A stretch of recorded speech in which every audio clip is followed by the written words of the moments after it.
Friends, consciousness అనేది ప్రతి మనిషి చిన్నతనంలో నుండి అప్పుడే బయట ప్రపంచం అంటే ఏంటి అని అర్థమవుతున్నప్పుడు మనల్ని మనం అద్దంలో చూసుకొని అసలు నేను ఎవరు అనే ప్రశ్నతో స్టార్ట్ అయ్యి అసలు నేను ఎక్కడి నుండి వచ్చాను, ఎందుకు వచ్చాను, ఈ యూనివర్స్ ఎలా పుట్టింది, ఎందుకు పుట్టింది, ఒకవేళ దాన్ని దేవుడే పుట్టించి ఉంటే ఎప్పుడు పుట్టించాడు, దాన్ని అసలు ఎక్కడ పుట్టించాడు, యూనివర్స్ ఒక ప్రదేశంలో ఉంటే యూనివర్స్ ఉన్న ఆ ఒక ప్రదేశం ఏ ప్రదేశం అయి ఉంటుంది లాంటి ఎన్నో క్వశ్చన్స్ ని మన కాన్షియస్నెస్ మన బ్రెయిన్ లో పుట్టిస్తుంది. అయితే నేను అనే ఫీలింగ్ రావాలంటే దానికి బ్రెయిన్ అవసరం. ఎందుకంటే చనిపోయిన ఒక వ్యక్తి నేను అనే ఫీలింగ్ తో లేచి నిలబడలేడు, చూడలేడు, యూనివర్స్ ని ఎక్స్పీరియన్స్ చేయలేడు.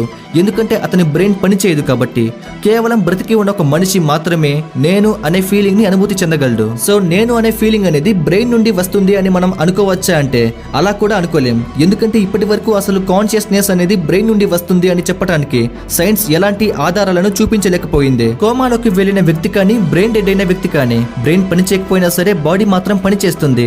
దానికి కారణం ఏంటి, దానికి శక్తి ఎక్కడి నుండి వస్తుంది అనేది మనం చెప్పలేం.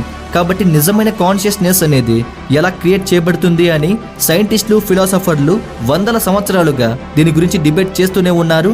అది ఇప్పటికీ ఒక మిస్టరీగానే మిగిలిపోయింది.